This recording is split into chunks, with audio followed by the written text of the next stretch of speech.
Bueno, ¿sí me oyen? Sí, sí, doctor. Pero no era necesario salirnos con que dejen de grabar el video. Luego cuando empiece otro, pues empieza otra nueva grabación. Ah, ok. Más No, fácil.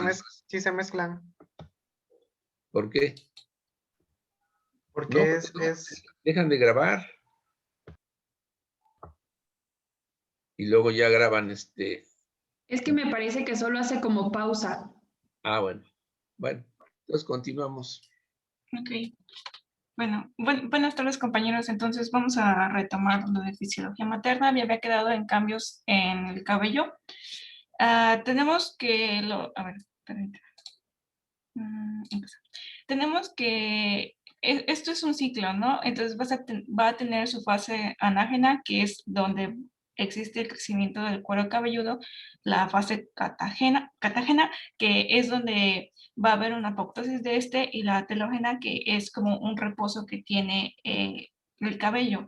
Lo que ocurre en el embarazo es que la anágena va a tener un alargamiento, por eso es que las embarazadas van a crecerles mucho el cabello, y cuando es el tiempo después del parto, el alargamiento es hacia la telógena, lo que va a estar haciendo que se mantenga este largo del cabello.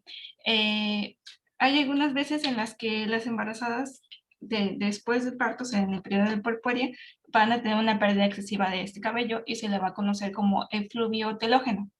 Ajá. Bueno, eso era de rápido. Ahora nos vamos a los cambios metabólicos, que tenemos que, va a haber un aumento más en el tercer trimestre, que va a ser del 20% total que haya tenido de energía consumida a lo largo del embarazo. Tenemos que la demanda total de energía que va a ocupar todo el embarazo, o sea, los 9 meses, en que consiste, va a ser de 770.100 calorías. Esas van a ser todas las que en promedio se tienen que ocupar. Y por lo mismo de que el metabolismo llega a ser más rápido y con un mayor consumo, es que les dan sensaciones de calor excesivo a las pacientes. También se puede observar que va a haber unos acúmulos de grasa, como se puede observar acá, mayormente en el segundo trimestre, y esto es debido a que el almacenamiento va a tener mayor, ajá, o sea, hay una mayor proporción a que se almacene para que después se reutilice en el tercer trimestre, como ahorita les voy a mencionar.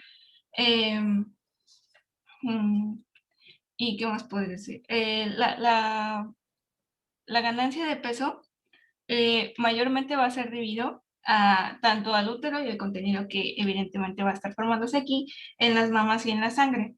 Aquí es donde más se va a ir la ganancia de peso. Los demás va a ser como una reserva materna, que va a ser de proteínas celulares, grasa y agua. En promedio se dice que va a haber un aumento de peso de 12.5 kilogramos. Pero puede variar, como lo estaban viendo en el anterior tema, de que pueden llegar a subir las pacientes hasta 34 kilogramos, por dar un ejemplo. Es algo que se tiene que estar cuidando mucho. Bueno, no entendí bien esto Ok. que mencionas. ¿Qué parte, doctor? Lo último que de 4 kilos o algo así. 34 kilos. O sea, por ejemplo, es que el Gaiton mencionaba que hay pacientes que llegan a subir, en vez de los 12 kilos promedio, unos 34. Bueno, pero eso no es normal. Ajá, no, para nada que es Esto ya normal. es. Yo tuve una paciente que pesaba 70 kilos y llegó a pesar 105 gramos, 105 kilos. ¿Cuántos aumentó? Más de 30. 35. 35, ¿no? Qué difícil. 35 kilos. Yo cuando la vi, ya la vi como en el 8º mes.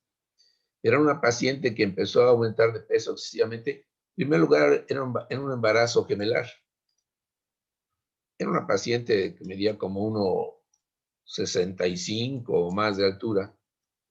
Tenía un embarazo gemelar y empezó a desarrollar una preeclampsia. Y por eso aumentó tanto de peso. Aumentó 35 kilos. Y pero es la que recuerdo que más haya aumentado de peso, pero no fue nada fisiológico. Y como era una paciente alta, a lo mejor unos 65, unos 70 de estatura y gruesa, de complexión robusta, pues sí aumentó. Bueno, ella me dijo que pesaba 70 kilos antes del embarazo. Yo les digo, yo la vi hasta el 8º mes. Me acuerdo que le hice una cesárea porque era un embarazo gemelar y había aumentado mucho de peso y estaba empezando a desarrollar una preeclampsia. Bueno, pero no es lo normal, ¿no? Digamos, lo normal es que aumente 10, 12 kilos, a lo mejor 14, 15 kilos, pero ya más de 15 kilos en nuestro medio ya es un poco exagerado. Bueno, aquí están más o menos el peso del feto, 3 kilos, 3,5, la placenta 650 gramos, el líquido amniótico 800 gramos. El útero, al final del embarazo, pesa aproximadamente 1 kilo, el útero solo el útero. Entonces, por eso, un útero grávido más o menos va a pesar unos 6 kilos. Son 3 del feto, 3 y 400, 650 de la placenta, son 4,800 con el líquido amniótico. El útero 1 kilo, 5,800, pero acuérdense que también hay un aumento del flujo uteroplacentario, que creo que ya lo mencionaste, que va a aumentar desde 450 a 650 o más. Entonces ya con esto nos da un promedio de 6 kilos, lo que pesa un útero al final del embarazo. Las mamas también van a aumentar en promedio 400 a 500 gramos. En la sangre, es muy importante, no sé si lo vais a mencionar, en las embarazadas hay un aumento de la sangre, hay un aumento del volumen sanguíneo hasta de un 35% para prevenir o para compensar la hemorragia posparto que se pueda presentar. Y por eso aquí nos habla de que va a aumentar 1,450 pues, gramos o mililitros. El fluido extravascular, pues también, es decir, puede haber cierto grado de edema o edema, pero mínimo, por ejemplo, a nivel de tobillos, porque si hay un aumento del líquido extravascular que pasa al espacio intersticial, pero no debe ser exagerado. Aquí le calculan casi 1,5 litros. Bueno, ya que habla de las reservas maternas, las grasas, que son más de 3 kilos, y por eso le calcula 12,5 kilogramos. Claro, calculando que el peso del niño sea de 3,400, pero puede ser un niño que pese 3 kilos o 2,5 kilos, entonces va a variar también, ¿verdad? Lo demás sí más o menos es constante. Bueno. Ok. Bueno, ahora analizando un poco los puntos que se vieron de rápido en la tabla grande, tenemos que el metabolismo del agua va a cambiar mucho porque va a haber una disminución de la osmolaridad de esta, de 10 miliosmoles por kilo, como se puede ver en la tablita de acá. De MP es en periodo menstrual, estos son periodos menstruales y este es el último periodo menstrual y acá se empiezan a contar las semanas del embarazo. En la gráfica se puede ver cómo el agua cambia su osmolaridad a tenerla más disminuida. ¿Esto qué nos va a causar? Bueno, primeramente esto se debe a que hay un restablecimiento del nivel de umbral de la sed y hay una secreción mayor de vasopresina. Esto es debido a que se necesita más agua tanto para la placenta como para el fluido amniótico y el feto, que nos van a estar dando 3.5 litros los necesarios para ellos. Y para la sangre materna van a ser otros 3 litros. En total se dice que se necesitan se necesitan 6.5 litros en el cuerpo de la paciente para todos los mecanismos fisiológicos que se van a estar manejando. Como clínicamente se puede ver que es por el edema que se van a formar en tobillos y piernas. Este edema se va a deber por la presión venosa que se encuentra elevada debido a la oclusión que hace el útero a la vena cava. Ajá. Entonces, ese es uno de los factores. Y el otro factor es como lo mismo de que va a haber una hipervolemia. También hay una disminución osmótica coloide del mismo líquido extracelular. Ajá. Bueno, Bueno. esa hipervolemia también está dada por un aumento de el volumen plasmático. Es decir, hay un aumento del plasma, tal vez ahorita también lo vas a mencionar, muy importante. Sí. Esto contribuye a la hipervolemia, además del aumento de la sangre, ¿verdad? Que va a aumentar aproximadamente, algunos autores hablan de un 35%. ¿Cuánto es el volumen circulante de una mujer, más o menos? Más o menos. Volumen sanguíneo. Es 40-45% mayor, pero... No, normal, una mujer normal, no embarazada. Ok.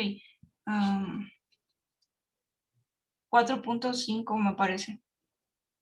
¿Litros? Bueno, ahora multiplícalo por 35%. Voy. Más o menos, ¿no? Estoy muy mal en matemáticas, pero ahorita lo hago. Ya me di cuenta. Sí.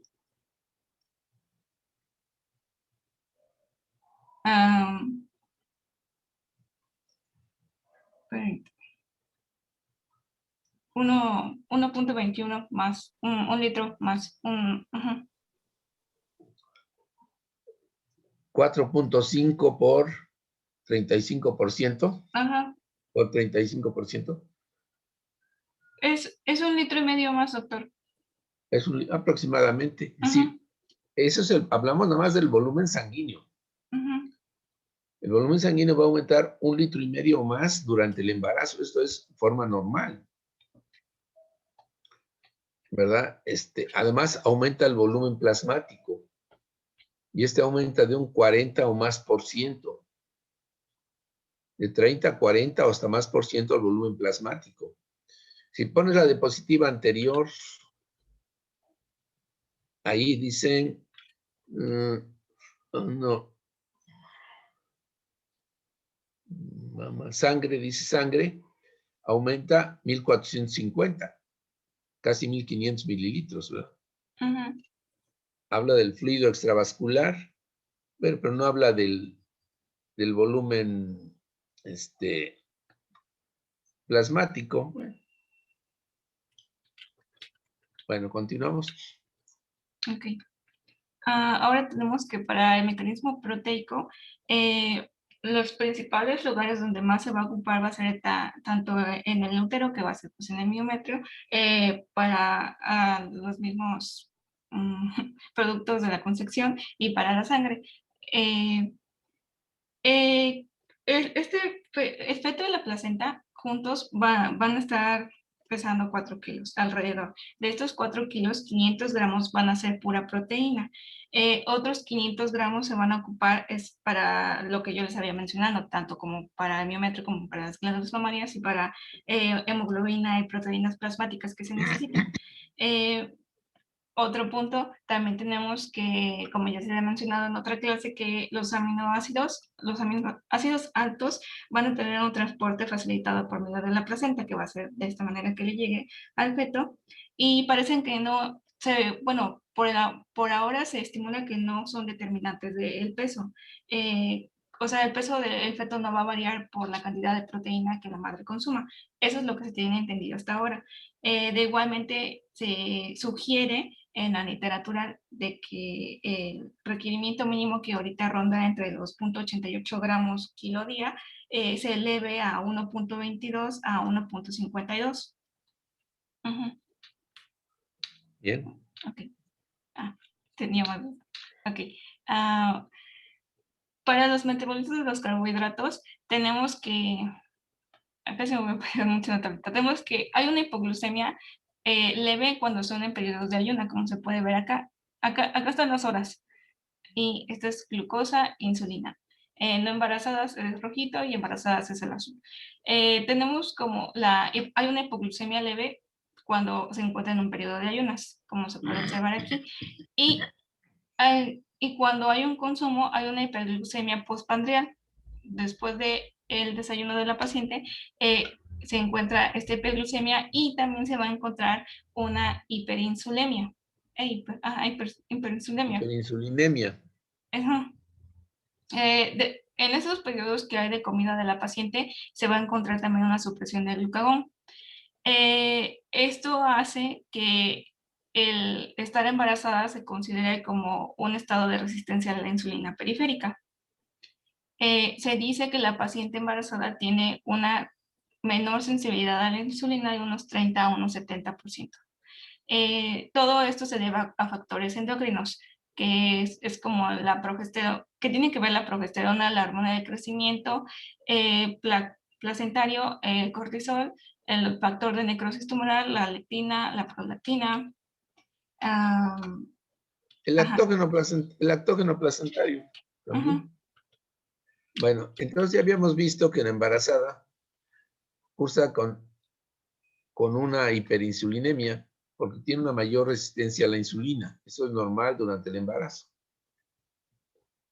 Y que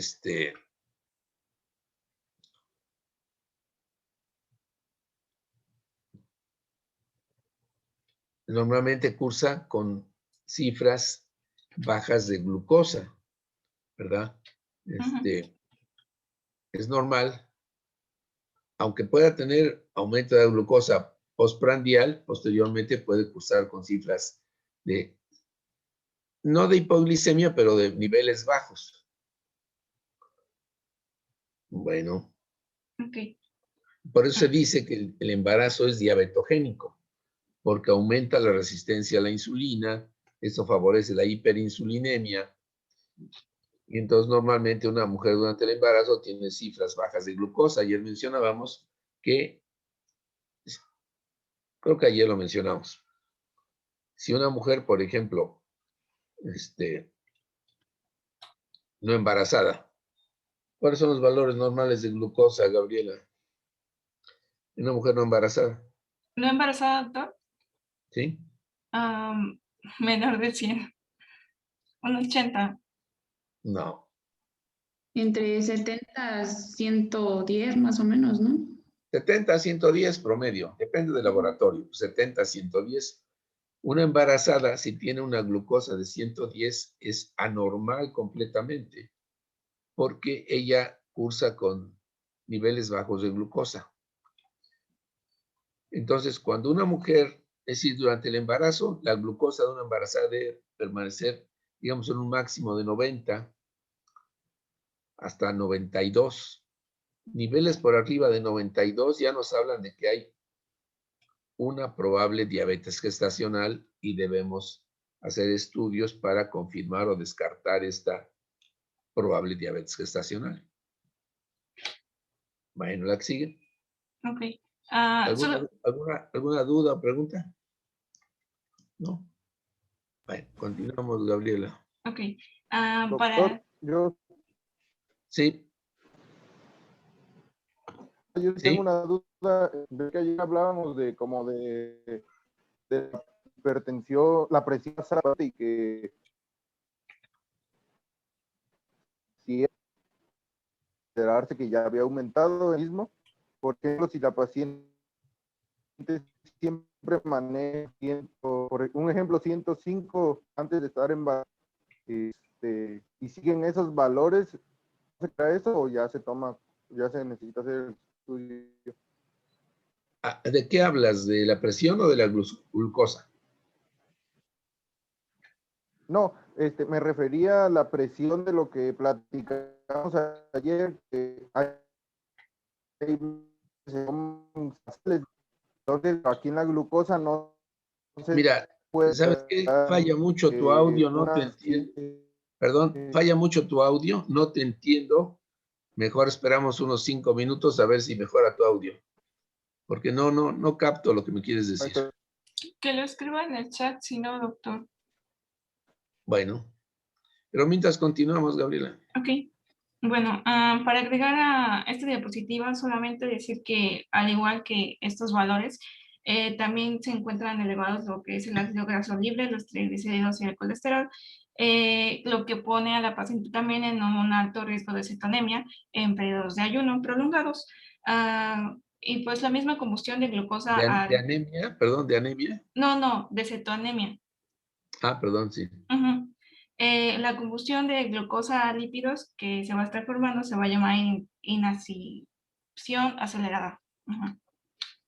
Bueno, ahora para el metabolismo de las grasas, como ya estábamos hablando, tenemos que lípidos, hiperproteínas y apolipoproteínas van a estarse elevadas. Estos son los valores que se encuentran normales en la paciente embarazada, como podemos observarlos aquí.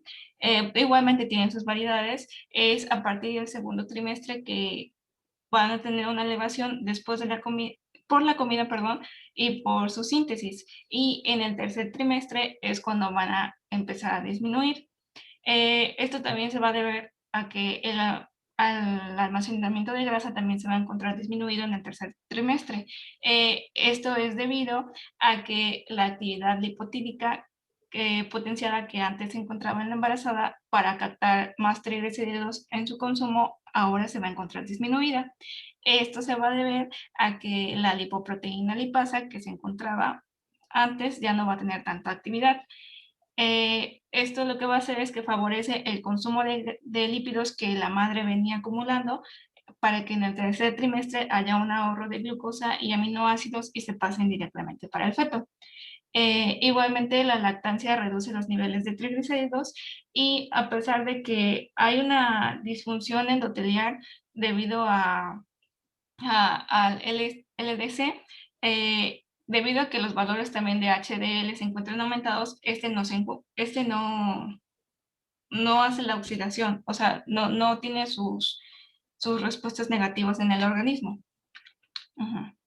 Ahora hablando un poquito de la lectina, tenemos que es secretada por el tejido adiposo y también va a estar secretada por la placenta. Acá se pueden ver sus variaciones a las horas del día. Trabaja en la implantación, o sea, por parte de la madre, en función de la madre, trabaja en su implantación, en la proliferación celular y en la angiogénesis. Su punto máximo va a ser en el segundo trimestre de gestación y ya después de ahí va a ser una meseta que va a durar hasta que sea el término. Después del parto, esta va a tener una disminución. Igualmente va a haber una resistencia de esta porque también promueve el almacenamiento de energía. Esta misma lectina, cuando se encuentra muy elevada en la paciente, va a funcionar como una citocina proinflamatoria. Por lo tanto, es que también no es normal encontrarla tan elevada. Puede provocar una disfunción placentaria. Ya ahora sí, como para una función fetal, tenemos que ayuda al desarrollo del páncreas, riñón, corazón y cerebro. Eh, Ahora acabando con la lectina y pasándonos a las otras adipocitoquinas que se secretan, tenemos a la adiponectina. Esta adiponectina va a trabajar también en la grasa materna, bueno, va a ser secretada por la grasa materna y invierte en esta también, potenciando la sensibilidad de insulina, para tratar de hacer una homeostasis que que solo se queda en el tratar. La grelina después tenemos que se secreta en el estómago normalmente y coopera junto con la lectina para hacer una homeostasis de la energía que va a estar necesitando la paciente. Eh, Igualmente ayuda en la placenta al crecimiento fetal y una proliferación celular. Por su parte, la bisfatina ayuda junto con la lectina a la contractibilidad uterina. Ujú. Ahora pasándonos a lo que son los electrolitos y el metabolismo mineral, tenemos que el sodio va a tener un incremento de mini equivalentes y lo que sería el potasio va a ser de 300. Esto se va a deber a que su tasa de filtración va a aumentar, pero la excreción no, debido a que la reabsorción tubular va a estar también aumentada. Entonces, aunque se saque mucho, se va a volver a reabsorber y va a volver a entrar. Esto nos quiere decir que sus acumulaciones totales van a elevarse, pero como tal, las séricas, esas van a encontrarse disminuidas. Ahora, ¿por qué? Por ejemplo, en el caso de potasio tenemos que el volumen plasmático, como estamos mencionando, se encuentra más expandido. Entonces, aunque el potasio se eleve, no es lo suficiente como para hacer que sus niveles séricos también se aumenten. Y en el caso de sodio va a ser algo que se va a estar ocupando mucho, por lo tanto va a ser una osmorregulación y también porque hay una reducción de la liberación de argina, arginina vasopresina. Ujú. Ahora, por ejemplo, en el caso el calcio, tenemos que tanto ionizado o no ionizado van a encontrarse disminuidos. Esto se dice que es por la disminución de la albúmina y que y por la misma demanda del feto. El esqueleto fetal a su término va a necesitar unos 30 gramos de calcio. Entonces, todo el calcio, la mayoría del calcio que se encuentra en el organismo va a irse para hacer este esqueleto. Por lo mismo es que también se dice que en las pacientes que son adolescentes uno tiene que cuidar mucho este aspecto porque todavía están en un desarrollo de su mismo sistema esquelético y este calcio va a irse directamente hacia el feto. Solo para mini agregar, tenemos que este calcio va a ser captado, va a ser absorbido en el intestino por la 1,25 dihidroxito vitamina D3 y esta misma vitamina D3 va a estar elevada debido a la hormona paratiroides. Ajá. Eso lo voy a repetir después cuando volvamos a tocar Bueno, a la paratiroides. También tenemos que los niveles de magnesio se van a encontrar bajos, igualmente por la depresión extracelular. El fosfato es el único que se va a encontrar en rangos normales y el yodo va a tener un aumento debido a que se va a estar haciendo una producción de tiroxina mayor para el eutotiroidismo de la madre y también para transferir la hormona tiroides como tal al feto. Y también porque después del segundo trimestre de gestación, el feto va a empezar a producir su propia hormona tiroides y necesitará el yodo como para empezar a hacerlo. También tenemos que va a tener una mayor excreción por vía renal y que la placenta puede almacenarlo. Ahora pasando a los cambios hematológicos, vamos a empezar por el volumen sanguíneo. Ok, acá ya tenemos que decir que sí existe una hipervolemia y que es de 40 a 45% mayor a las no embarazadas. Lo que va a hacer es que esto no es esencial o sea, no es esencial que el feto esté presente para esta hipervolemia. Esto se dice porque en los casos de mola hidatidiforme también sucede, también se encuentra la hipervolemia. Ahora, la hipervolemia como tal va a cubrir varias funciones. La primera es que ayuda con la demanda, bueno, cubre la demanda del útero en sus metabolismos, y tanto como el agrandamiento que tiene como la hipertrofia que tiene en su sistema vascular. Lo segundo es que protege a la madre contra los efectos negativos del retorno venoso que se encuentran en las posiciones supinas y rectas y de la pérdida sanguínea que ésta puede llegar a tener en el momento del parto. Y la otra que se me estaba pasando a mencionar es que proporciona los nutrientes necesarios para el crecimiento fetal y placentario. Ok. Acá tenemos como en esta gráfica como hay una expansión del volumen de sangre en tanto en hijos únicos como en gemelares, como cuando es en caso de gemelares llega a haber un mayor aumento de esta. Y la disminución que hay después del parto. Pues se puede decir que el volumen sanguíneo empieza a acumularse a partir del primer trimestre, pero eso es justo en el segundo trimestre cuando hay más, más agrandamiento, por decirlo de una manera, y se torna más lento en el tercer trimestre. Recordemos que hay un pico alrededor de las 36 semanas, entre 32 y 36 semanas, es cuando hay mayor aumento del volumen sanguíneo. Okay. Después ya del parto, ¿verdad? Pues ya hay un descenso a niveles normales. Entonces esto quiere decir que si una mujer, vamos a suponer, tiene, como mencionaste, 4.5 litros de sangre y aumenta 40% su volumen sanguíneo,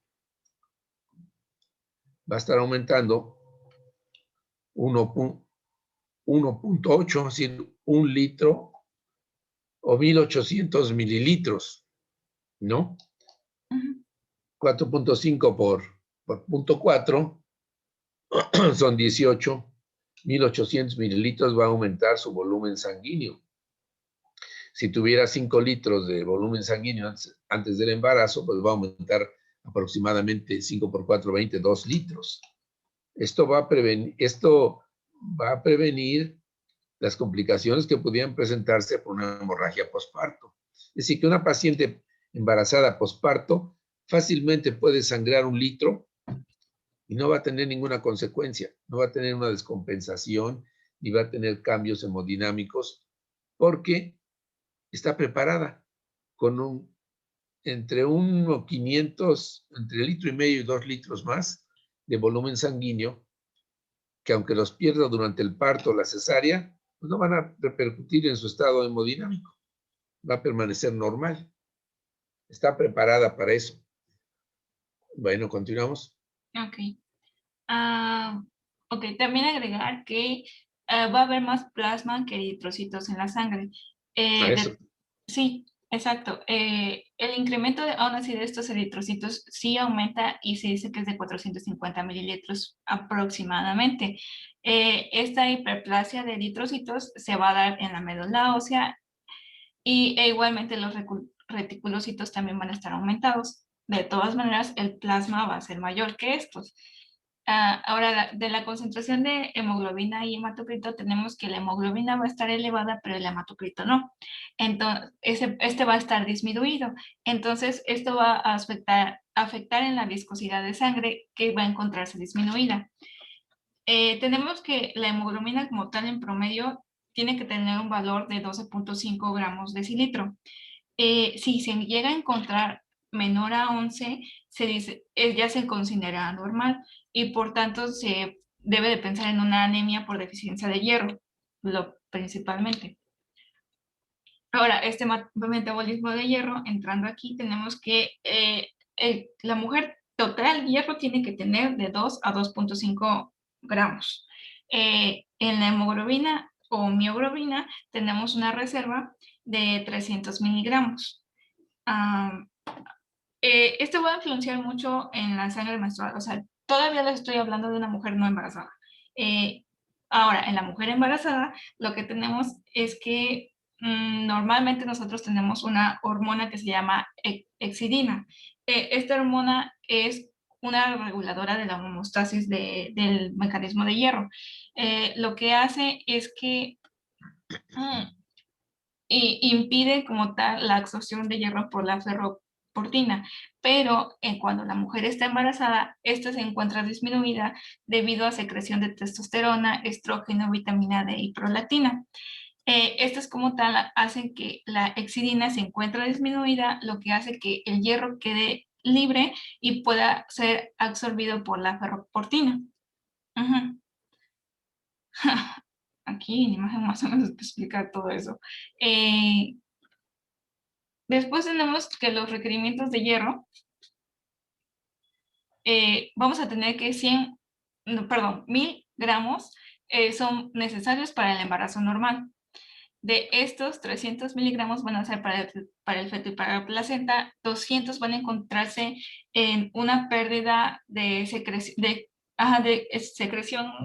bueno, secreción no es la palabra, excreción normal debido al tracto digestivo, y otros 500 van a ser necesarios para los eritrocitos, que, sí, ahí acaba mi punto sobre eso.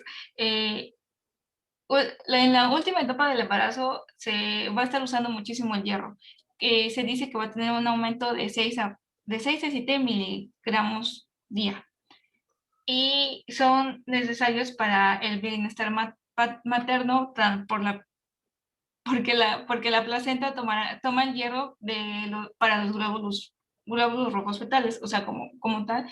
Este hierro, en vez de que se hagan células, bueno, que se hagan eritrocitos para la madre, se va a llevar para hacer los glóbulos rojos para el feto.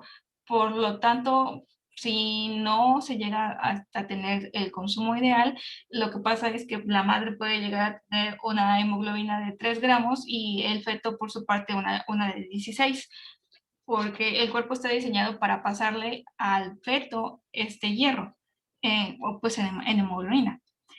Y pues en el parto normal se dice que se van a gastar de 500 a 600 mililitros, por lo tanto no se va a gastar el hierro agregado en la hemoglobina en estos casos.